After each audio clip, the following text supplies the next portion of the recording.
Седя си вкъщи, сбира и поканки на Замун да гледам най-новите сериалки. Изведнъж екранът светна, филмът ми заспа, пък на него пише нещо за Мисисипи, брат. Ой, Замунда, шо ни спяха. Американци, гете, боб и данс дойдоха. Казват пиратство е грешно, не е за шега, ама ни сме гледали без пари 20 години, Четирима арестуваха, компютри изеха, ала нашите комши пак филмите гледе да ги дянат. Отворили си нов сайт, Замунда на село, свалили всичко старо, абе ти чаем добре то.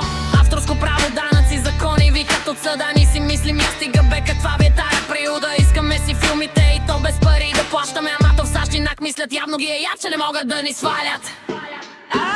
Ай, Замунда, шо ни спяха. Американци, къде боб и данс дойдоха. Казват пиратство е грешно, не е за шега, ама ни сме гледали без пари 20 години,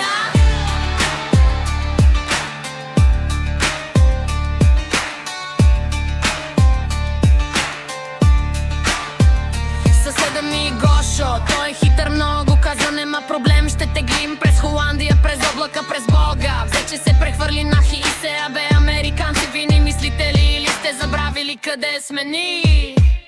В Мисисипи съдия подписал заповедта, сигурно си мислите, българи са страшни, ама нема да им мине. Ама той не знае, че у нас е така, като спреш един сайт, два изникват и то с по-бърза връзка. Ой, Замунда, шо ни спяха. Американци, гъбо, пеп и данс дойдоха. Казват пиратство е грешно, не е за шега, ама ни сме гледали без пари 20 години,